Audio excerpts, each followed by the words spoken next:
کې د پرون نه را په دې خوا 19 کسان چې کوم دی دوی ساه ورکړله 19 کسان په ګاډو کې دغه شانتې د اکسیجن د کمي د وجې د یخاو د وجې هغوی چې کوم دی ساه ورکړله ویډیو د سره ډېره شیر کوي چې دغه خلکو ته دغه ظلمو دغه ځوانانو ته دغه ټیک ټاک شوقیانو ته دغه میسج او دغه پیغام ورورسي سلامونه نیکې خیلې او احترامات قدرمند ستاسو ورور محمد کاشف یم او تاسو ګورئ جین دیش نغر ټي وي ملګرو ډېر ضروري پیغام دی ډېر زیات ضرور پیغام لرم چې دغه ځوانانو ته او دغه ملګرو ته دغه پیغام کیدی دا یو بل سره شیر کړي چې دغه خلکو ته پته ولګي دغه چې کوم اوس هم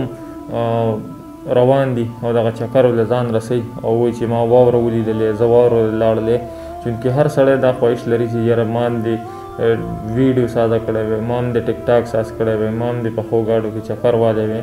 زه دې هم دغلته د سنوفال دغه ویډیوګانو له تللی وی خو چونکې د پرون نه را په دې خوا په 24 ګنټو کې د پرون نه را په دې خوا 19 کسان چې کوم دی دوی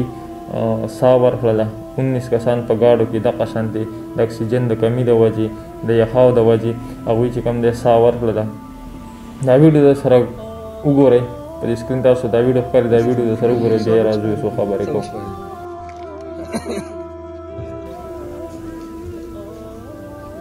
سب ایکسپایر دا ویډیو چې کوم ده دا د ملګري کړې ده خدای دې ورسره ښه وکړي چې تاسو له دغه اپډیټ راوړو او تاسو ټول ته هم دغه اپډیټ راوړل نو دې کې چې کوم دی شپږ اووه کسان دي څه زنانه دي څه ماشومان دي حالانکې ټول خلکو ځان سره اکثر ماشومان خطا کړي نو اول خو چې چکر له ځئ نو ډېر احتیاط کوئ چې ځان سره ماشوم مه بوځئ او چې زه یم